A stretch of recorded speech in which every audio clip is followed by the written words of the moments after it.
Hello and welcome to my home, where I am pleased to present an exhibit of Reconstructing Memory from Landscape, a body of works which constitutes my final major project for the Diploma from Putney School of Art and Design. My name is Linda Breeze, and I am one of 6 students presenting their works in a group exhibition entitled Personal Perspectives. The coronavirus pandemic occurred during the time when we were preparing our final major project. As a result, we have had to complete our works from our homes during lockdown. This has presented both significant challenges as well as opportunities. The works in this exhibit stem from an interest in ancestry and a desire to understand the lives of Hastings' ancestors through exploration of the coastal community's landscape. Having come from New York City, I've always been enchanted with the idea that my family is descended from a fishing community in the south of England, as their lives would have been very different from mine.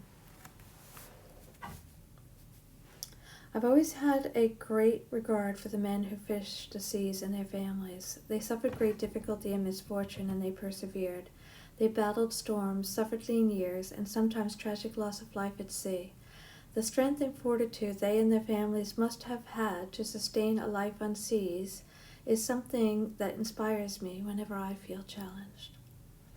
Material for this exhibit is sourced from early family photographs and historic research of the lives of the fishermen, boat builders, and townfolk of Hastings. I've used research materials to construct a narrative of family connections and to convey themes of time and passage. My practice is influenced by contemporary figurative and landscape artists Peter Doig, Frank Bowling, Marlene Dumas, and Jennifer Packer. All of these artists employ layering and translucency techniques in paint, which I find relevant to the ideas I wish to convey. Doig and Bowling's use of landscape to reference memory of places in their past has inspired the selection of my theme for these works. In preparation for this exhibit, I looked at maritime paintings by Winslow, Homer, and Whistler, and the works of 20th century New York-based artists Edward Hopper and George Bellows. Both Hopper and Bellows were realist painters who studied under the tutor Robert Henri at the New York School of Art and Design. Henri was a member of the New York Ashcan School who advocated and encouraged Bellows and other students to paint the real world around them. Although both Hopper and Bellows painted a wide range of subjects, both were well known for their paintings of New York cityscapes, a landscape very familiar to me. My works employ mixed media, collage, cyanotype, and paint to create works that have a layered translucency in order to convey a blend of time and place. I initially began preparing for this exhibit with painted works. I then explored the use of collage and cyanotype before resuming paintings. Cyanotype is an alternative film process developed in 1842 by John Herschel in the early days of photography. Cyanotypes print in a spectrum of blues. The process, as it has evolved and as I use it, begins with the creation of a digital negative using a computer. At the start, I created collages for the figurative works. Initially, I printed them to acetate to get familiar with the images. Next, I arranged the different photographs in various compositions and rephotographed them. After selecting the images I liked, I inverted them individually and reassembled them in the desired composition for cyanotype development. It takes a fair bit of experimentation to produce works in cyanotype. There are a number of variables which can affect results: digital image contrast, exposure time, development time, and how long the image sits in a water bath. Variations in paper can also affect the quality and the blue hue of the resulting image. I had a fair bit of unsatisfactory images early on, which I saved for further experimentation, as you can see in this image and in the middle here, and in the images of my artist book, which have been toned with black and green teas. I found different teas produce different results. Green teas produced lighter tones, more lavender-like colors, while black teas produced darker, more robust shades. The duration of the tea wash also impacts the degree of toning.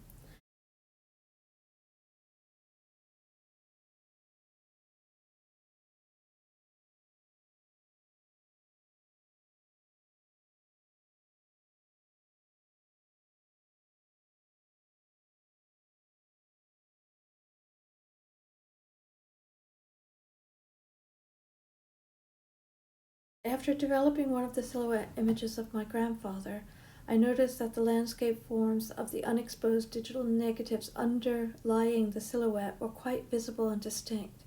I took a photo of the exposed print before developing it and then inverting the photo into a digital negative for processing. The result is this print here. You can see that it is very different from the earlier prints.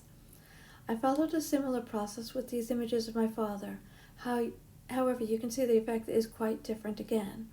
This may have been because I didn't sufficiently expose the initial prints. The underlying landscape images were indistinct. During the time I was creating the figurative cyanotypes, I also experimented with landscapes, such as these images of trawlers in a stade.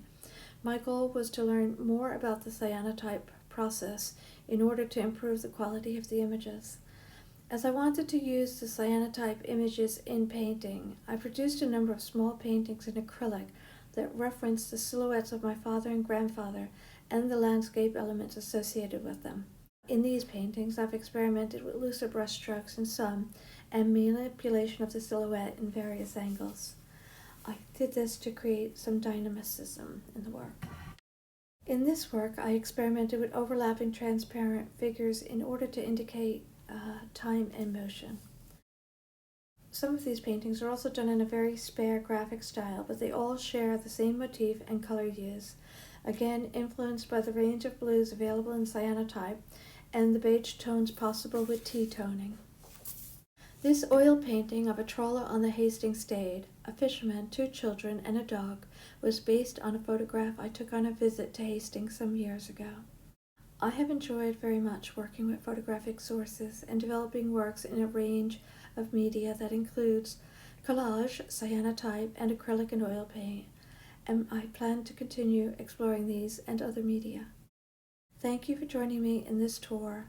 I hope you have enjoyed learning about the ideas and processes contributing to the development of these works. I hope you enjoyed this exhibit. Thank you.